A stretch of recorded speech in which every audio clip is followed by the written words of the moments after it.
Praise the lord. దేవుడు ఈరోజు మనతో మాట్లాడబోయేటువంటి అంశము స్వస్థత కలగాలి అంటే ఈ రెండు నీ జీవితంలో ఉన్నాయా అనేటువంటి ఒక పరిశుద్ధాత్మ అద్భుతమైనటువంటి సందేశము ద్వారా ప్రభు ఈరోజు మనతో మాట్లాడాలని ఆశపడుతుంటున్నాడు. అపోస్తలుల కార్యములు 3వ అధ్యాయం ద్వారా ఈరోజు ప్రభు మనతో మాట్లాడబోతుంటున్నాడు. దేవుని బిడ్డలారా, ఒక వ్యక్తి జీవితంలో స్వస్థత కలగాలి అంటే తప్పకుండా ప్రార్థన అవసరము. ఒక వ్యక్తి జీవితంలో స్వస్థత కలగాలి అంటే రక్షణ అవసరము. కొన్ని సందర్భాలలో దేవుడు ఒకవేళ ఇన్స్టంటేనియస్ గా ప్రభు కార్యములు చేయడం ప్రారంభిస్తాడు. మన జీవితంలో స్వస్థత జరగాలి అంటే రక్షణ కార్యము అనేటువంటిది కూడా కంపల్సరీ. మన జీవితంలో స్వస్థత జరగాలి అంటే వాక్యమును మనం తీసుకునేటువంటి వ్యక్తులుగా ఉండాలి, లేదా మందిరముకు ఆయన సన్నిధికి వచ్చేటువంటి వ్యక్తులుగా మనం ఉండాలి. అయితే ఈరోజు ఈరోజు నాతో మాట్లాడినటువంటి రెండు ప్రాముఖ్యమైన విషయములను నేను మీకు అందించాలి అని ఆశపడుతుంటున్నాడు. ఒకే అధ్యాయం నుంచి ఈరోజు సందేశం అంతా కూడా మరి ధ్యానించడం ప్రారంభిస్తాం. ఇది ఒక ఎవాంజలిస్టిక్ మెసేజ్ అండి, but I believe this is a powerful message. దేవుని వాక్యంలో చూసినట్లయితే అపోస్తలుల కార్యములు 3వ అధ్యాయము 2వ వచనం మనం ధ్యానించుకుందాం.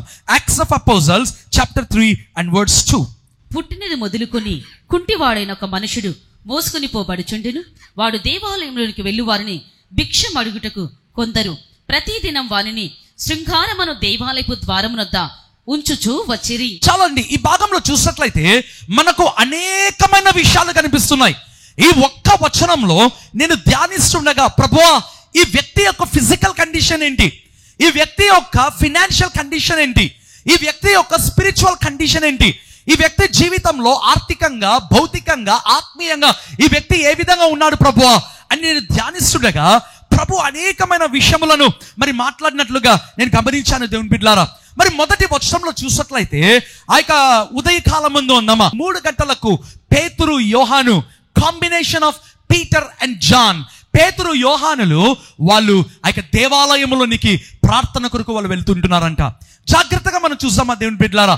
మరి యూదుల యొక్క సాంప్రదాయము మీరు చూసినట్లయితే వాళ్ళు ఉదయం 9 గంటలకు ఒక ప్రార్థన చేస్తారు, మధ్యాహ్నం 3 గంటలకు ఒక ప్రార్థన చేస్తారు, సన్సెట్ అయ్యేటువంటి సమయంలో అంటే సూర్యుడు అస్తమించేటువంటి సమయంలో ఒక ప్రార్థన వారు చేస్తారు దేవుని బిడ్డలారా. అందుకే ఈ యొక్క పేతురు, యోహాను కూడా ఆ యొక్క 3 గంటలకు వారు దేవాలయంలోనికి వాళ్ళు ఎక్కిపోతున్నట్లుగా దేవుని వాక్యంలో మరి గమనించగలం దేవుని బిడ్డలారా. వారు వెళ్తున్నటువంటి సమయంలో ఒక వ్యక్తి ఉంటున్నాడంట. ఆ వ్యక్తి పేరు బైబిల్ గ్రంథంలో చెప్పబడలేదు, కానీ పుట్టినది మొదలుకొని ఆ వ్యక్తి జీవితంలో చూసినట్లయితే కుంటివాడై ఒక మనుష్యుడు మోసుకొని పోబడుచుండెను. ప్రియమైన వాళ్ళరా, అతని యొక్క ఫిజికల్ కండిషన్ ఒకవేళ మనం చూసినట్లయితే పుట్టినది మొదలుకొని అతని జీవితంలో మీరు చూసినట్లయితే ఫిజికల్ గా అతను నడవలేని స్థితిలో ఉంటున్నాడు. He was a palsy person.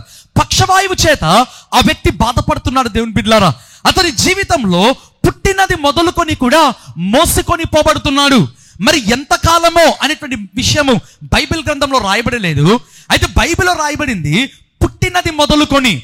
రెండవదిగా అతని యొక్క ఆత్మీయ జీవితం, స్పిరిచువల్ కండిషన్ మీరు చూసినట్లయితే బైబిల్లో రాయబడినటువంటి మాట, శృంగారమును దేవాలయము ద్వారమునొద్ద ఉంచుచు వచ్చిరి. ఆ మాట చూడండి దేవుని బిడ్డలారా. అతని యొక్క ఆత్మీయ జీవితం ఏ విధంగా ఉండో తెలుసా? ఒకవేళ ఇంటిలో నుంచి ఒకవేళ మోసుకొని పోబడుతున్నాడు, ఆ యొక్క శృంగారం అనేటువంటి దేవాలయము ద్వారము దగ్గర వరకు మాత్రమే. అతని జీవితంలో దేవాలయంలోనికి అతడు వెళ్ళలేదు దేవుని బిడ్డలారా. ఆ యొక్క టెంపుల్లోనికి వెళ్ళినట్లుగా బైబిల్ గ్రంథంలో కనిపించదు. అతడు ఎప్పుడు చూసినా తన జీవిత కాలం అంతా కూడా కేవలము ఆ శృంగారమును దేవాలయము ద్వారము దగ్గరికి మాత్రమే. ఆ యొక్క గేట్స్ ఆఫ్ బ్యూటిఫుల్ అంటారండి. ఇంగ్లీష్ బైబిల్లో ఏమని ఉంటుందంటే గేట్స్ ఆఫ్ బ్యూటిఫుల్. ఆ యొక్క గేట్, ఆ యొక్క ద్వారం యొక్క ప్రత్యేకత ఏంటిది? ఎందుకు ఆ వ్యక్తి అక్కడికే తేబడుతున్నాడు ప్రతిరోజు? ప్రేమైన వాళ్ళరా, ఆ యొక్క యూదుల సాంప్రదాయము మీరు చూసినట్లయితే భిక్షం ఎత్తుకునేటువంటి వారు యూదులు భిక్షం ఇచ్చినప్పుడు లేదా డబ్బులు వేసినప్పుడు అది చాలా ప్రైజ్ వర్తీగా వాళ్ళు ఫీల్ అవుతారండి. అంటే చాలా మంచిగా వాళ్ళు ఫీల్ అవ్వడం ప్రారంభిస్తారు. రెండవదిగా ఈ యొక్క భిక్షం ఎత్తుకునేటువంటి వారు కూడా ఆ యొక్క దేవాలయముకు అనేకమైన ద్వారములు ఉంటాయి, అనేకమైనటువంటి మంటపములు ఉంటాయి. అయితే ఏ ద్వారము నుంచి అయితే ప్రజలు ఎక్కువగా పోతారో అక్కడ కూర్చుంటే అనేక మంది వీళ్ళని చూసి ఎక్కువగా డబ్బులు ఇస్తారు. అందుకే ఇంగ్లీష్ బైబిల్లో రాయబడింది it was a gate of beautiful. ఇది ఒక శృంగారం అనేటువంటి దేవాలయము ద్వారము అంటే బ్యూటిఫుల్, ఒక అద్భుతమైనటువంటి ద్వారము దగ్గర ప్రతిరోజు ఈ వ్యక్తి మోసుకొని పోబడుతున్నాడు. అయితే దేవాలయము వరకే లేదా బయట వరకే ఆ వ్యక్తి ఆత్మీయ జీవితం అక్కడికే ఆగిపోయింది. దేవుని బిడ్డలారా, బైబిల్ గ్రంథంలో చూసినట్లయితే అపోస్తల కార్యములు 3వ అధ్యాయము 4వ వచనం మనం చదువుకుందామా. పేతురును యోహానును వారిని తేరి చూచి మా తట్టు చూడుమనిరి. చాలండి, ఈ భాగంలో చూసినట్లయితే చాలా వింతైన మాట ఇక్కడ మనకు కనిపిస్తుంది. ఏమని కనిపిస్తుంది? పేతురు యోహాను అద్భుతమైనటువంటి టీం. దేవుని బిడ్డలారా, ఇద్దరు తల్లులు వేరు. మీరు చూసినట్లయితే మరి దేవుని యొక్క శిష్యులుగా వాళ్ళు ఉంటున్నారు. అయితే పరిచర్యలో వాళ్ళు కలిసి ఉంటున్నారు. ఏ కాంబినేషన్, బ్యూటిఫుల్ కాంబో అందామా. ఇక పేతురు యోహాను అంట వారు 3 గంటలకు దేవాలయం ఎక్కి వాళ్ళు వెళ్తుంటున్నారు ప్రార్థన కొరకు. బైబిల్లో చూసినట్లయితే వాళ్ళు అంటున్నటువంటి మాట మా తట్టు చూడుమనిరి. ఎవరంట? పేతురు యోహాను ఆ వ్యక్తిని చూస్తారంట. లుక్ ఆన్ అస్, నీవు మా వైపు నీవు చూడడం ప్రారంభించు అని వారు చెప్పడం ప్రారంభించారు. దేవుని బిడ్డలారా, మరి చాలా సందర్భాలలో మనం బైక్స్ లో వెళ్తున్నప్పుడు లేదా ట్రైన్స్ లో వెళ్తున్నప్పుడు, ఆయా సందర్భాలలో కార్స్ లో వెళ్తున్నప్పుడు మన ప్రక్కలో వచ్చి ఈ యొక్క భిక్షమెత్తుకునేటువంటి వారు నిలబడతారండి. మనము ఉంటే ఇస్తాము, లేదు అంటే పలకము, లేదా ఇవ్వకూడదు అనుకుంటే కూడా పలకము, లేదా ఒకవేళ నా దగ్గర చిల్లర లేదు, ఇటువంటి మాటలే మనం మాట్లాడతాం. దేవుని బిడ్డలారా, అంతేకాని మా తట్టు తేరి చూడుము అనేటువంటి మాటలు ఎవరైనా పలుకుతారండి? అయితే పేతురు యోహాను వాళ్ళు అంటున్నటువంటి మాట బైబిల్ గ్రంథంలో రాయబడింది కదా, పేతురు యోహాను వానిని తేరి చూచి, చాలా జాగ్రత్తగా చూచి వారు అంటున్నటువంటి మాట లుక్ ఆన్ us, నీవు మా వైపు లేదా మా తట్టు చూడు మనిరి. ప్రియమైన వాళ్ళ బైబిల్ గ్రంథంలో చూసినట్లయితే ఆ వ్యక్తి అంట చాలా ఆశతో చూశాడంట. ఏమైనా డబ్బులు ఇస్తారా? ఎవరు కూడా ఇంతవరకు నన్ను ఈ విధంగా అనలేదే, మా వైపు చూడండి అని. వీళ్ళు ఏమైనా వెండి బంగారం ఇస్తారా? ప్రియమైన వాళ్ళరా, పేతురు అంటున్నాడు వెండి బంగారము మా దగ్గర లేదు, కానీ నజరేయుడైన యేసు నామమే నేను మీకు ఇస్తున్నాను. పేతురు యోహాను కలిసికట్టుగా వారు ఒకేసారి చెప్పడం ప్రారంభించారు. దేవుని బిడ్డలారా, నాకు అనిపించింది మా తట్టు చూడుమనిరి. ఆ మాట చదువుతుండగా నాకు అనిపించింది ఏందో తెలుసా, ఇంత ప్రైడా? పేతురు యోహానుకి ఇంత గర్వమా? వారికి ఉన్న అభిషేకమును బట్టి వాళ్ళు అంత అతిశయిస్తున్నారా? నేను ఆ విధంగా ఆలోచించానండి. అయితే తర్వాత వచనములు చదువుతుండగా పేతురు అన్నటువంటి మాట, మీరెందుకు మా వైపు చూచుచున్నారు? మేమేదో చేసినట్టు చూస్తున్నారు. ఇది నజరేయుడైన యేసు వలనే ఈ కార్యము జరిగింది అంటే పేతురు తగ్గించుకున్నట్లుగా దేవుని వాక్యంలో తర్వాత వచనములలో రాయబడి ఉంటుంది. దేవుని బిడ్డలారా, పేతురు అంటున్నటువంటి మాట ఆ అపోస్తల కార్యములు 3వ అధ్యాయము 6వ వచనం మనం చదువుకుందాం. అంతటా పేతురు, వెండి బంగారములు నా ఎద్ద లేవు, కానీ నాకు కలిగినదే నీకిచ్చుచున్నాను. నజరేయుడైన యేసుక్రీస్తు నామమున నడువుమని చెప్పి. చాలండి, ఈ భాగంలో చూసినట్లయితే పేతురు యోహాను అంటున్నారు, నీవు మా వైపు చూస్తున్నావు కదా, but we don't have either silver or gold. వెండి బంగారములు మా దగ్గర ఏది కూడా లేదు. అయితే మా దగ్గర ఉన్నది ఒకటే ఒకటి, నజరేయుడైన యేసుక్రీస్తు నామమున లేచి నడువుమని నేను మిమ్మల్ని ఆజ్ఞాపిస్తున్నాను. ప్రియమైన వాళ్ళరా, ఈ పేతురు యోహాను వారు ఆ వ్యక్తికి, పడిపోయిన వ్యక్తికి ఏమిస్తున్నారంట? నజరేయుడైన యేసు నామము. ప్రియమైన వాళ్ళరా, నా పరిచర్యలో ఒక అద్భుతం జరిగిందండి. ఆ యొక్క అద్భుతం ఏంటిదంటే, ప్రియమైనటువంటి వాళ్ళరా, కొన్ని సంవత్సరముల క్రిందట కృప ఆఫీస్లో నేను ఉండగా మరి ఆ రోజు శుక్రవారము స్వస్థత ప్రార్థన అయిపోయింది. అయిపోయిన తర్వాత నేను క్రిందికి వచ్చాను. ప్రియమైన వాళ్ళరా, ఆ స్త్రీ మోసుకొని రాబడిందండి.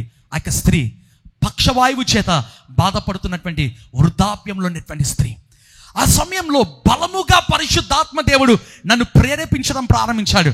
నేను మోకరించి ఆమె కాళ్ళ మీద నా చేతులుంచి నేను ప్రార్థన చేస్తూ ఉన్నాను. ఆ సమయంలో దేవుని బిడ్డలారా, పరిశుద్ధాత్మ దేవుడు నాకు ఈ మాటని జ్ఞాపకం చేయడం ప్రారంభించాడు. పేతురు యోహాను అన్నారు కదా, నజరేయుడైన యేసు నామమున నీవు లేచి నడువుము అనేటువంటి మాట, వారు చెప్పినటువంటి మాట ప్రభు నాకు జ్ఞాపకం చేశాడు. దేవుని బిడ్డలారా, ఆ మాట చెప్పి నేను ఆమెను పట్టుకొని, పేతురు కూడా బైబిల్లో చూసినట్లయితే ఆ వ్యక్తి హస్తము పట్టుకొని లేపాడంట మొదటిగా. ఆ తర్వాత అతడు నడిచినట్లుగా దేవుని వాక్యంలో రాయబడింది.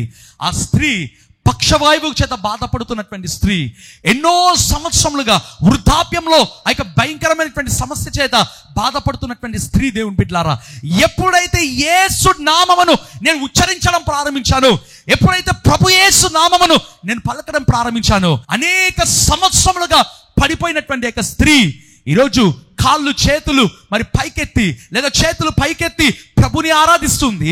వారు చెప్పినటువంటి మాట, బ్రదర్, ఎన్ని సంవత్సరములలో మొదటిసారిగా ఆ స్త్రీ చేయి పైకెత్తుతుంది. ప్రియమైన వాళ్ళారా, నేను చెప్పాలనుకున్నటువంటి మాట ఏంటిదో తెలుసా? నీ జీవితంలో అద్భుతము జరగాలి, స్వస్థత జరగాలి అంటే మొదట నీకు కావాల్సింది ఏంటో తెలుసా? ప్రభువైన యేసు నామము. నీ జీవితంలో నజరేయుడైన యేసు నామము నీవు కలిగి ఉంటే ఏదైనా సాధ్యమే, దేవుని బిడ్డలారా. బైబిల్లో చూసినట్లయితే ఆ యొక్క అపోస్తల కార్యములు 3వ అధ్యాయము 8వ వచనం చూద్దామా. ఈ అద్భుతం జరిగిన తర్వాత అతని జీవితంలో ప్రభు యేసు నామం ఏం చేసిందో మనం చూద్దాం.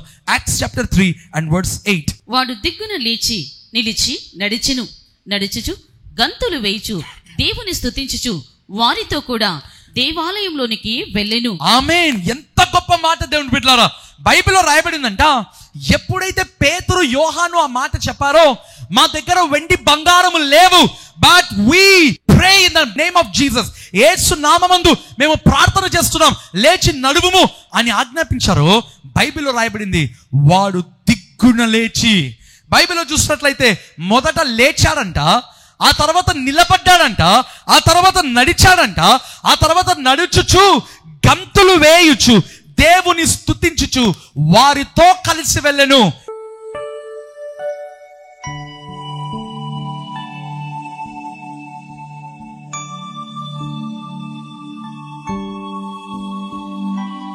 కృపగల దేవా, దయగలిగిన మా ప్రభువా, మహోన్నతమైనటువంటి మా యేసయ్య, మార్పు లేని మా దేవానికి స్తోత్రములు ప్రభువా. తండ్రి, ఇదిగో నీ ప్రియ బిడ్డలకు మీరు మాట్లాడిన విధానమును బట్టి నీకు స్తోత్రం ప్రభువా. మీరు ఇచ్చిన బలమైన సందేశము నాయన, స్వస్థత కలగాలి అంటే ఈ రెండు నీకున్నాయా అనేటువంటి సందేశము ద్వారా మీరు వారితో మాట్లాడి ప్రభువా, వారి జీవితంలో కావలసిన యేసు అనే నామము, యేసు నామమందలి విశ్వాసము వారికి మీరు తెలియజేసి ఉండగా నీకు స్తోత్రం. Father, heal them my lord. ఈ సందేశము విని ఎవరైతే ఈ ప్రార్థనలు ఏకీభవిస్తున్నారో వారందరినీ మీరు ముట్టండి ప్రభువా, వారందరినీ మీరు స్వస్థపరచండి నాయన, వారందరినీ మీరు బాగుపరచండి ప్రభువా. ప్రతి విధమైన మేలులను, ప్రతి విధమైన అద్భుతములను, ప్రతి విధమైన ఆశ్చర్యమైన కార్యములను మీరు జరిగించండి. ఎవరైతే ఆత్మీయంగా, శారీరకంగా పక్షవాయువు స్థితిలో ఉన్నారు, పడిపోయిన స్థితిగతులలో ఉన్నారు, యేసు నామమందు ఆజ్ఞాపిస్తున్నాను, వారు లేచి నడిచి గంతులు వేయుదురుగాక యేసు నామమందు. వారి జీవితంలో ప్రభువా ఆ యొక్క శృంగారమును దేవాలయము ద్వారము దగ్గర ఆ వ్యక్తి అంతవరకే ఉన్నాడు ప్రభువా. అయితే ఎప్పుడైతే యేసు నామము అతని జీవితంలోనికి వచ్చిందో ప్రభువా, అతని జీవితంలో ముందుకు కొనసాగాడు నాయన. ఇన్ ద సేమ్ వే ఏ జీవితాలలో, ఏ కుటుంబాలలో ఏవేవైతే ఆగిపోయి ఉన్నాయో యేసు నామమందు ప్రభువా, ఈరోజు విశ్వాస రహితమైనటువంటి ప్రార్థన నేను చేస్తుండగా, let them move forward, let there be developments in that situations. వారికి పరిస్థితులలో ఎదుగుదల ఉండునుగాక, వారికి పరిస్థితులలో ఎదుగుదల ఉండునుగాక. నీకు కృతజ్ఞతలు తెలియజేసుకుంటూ తండ్రి, ఎవరైతే పరిచర్యను ప్రేమించి వారి కానుకలు సమర్పిస్తున్నారో సమృద్ధిగా వారిని దీవించి ఆశీర్వదించుమని ప్రభు యేసు నామమందు ప్రార్థించి వేడుకుంటున్నాను మా తండ్రి. ఆమేన్.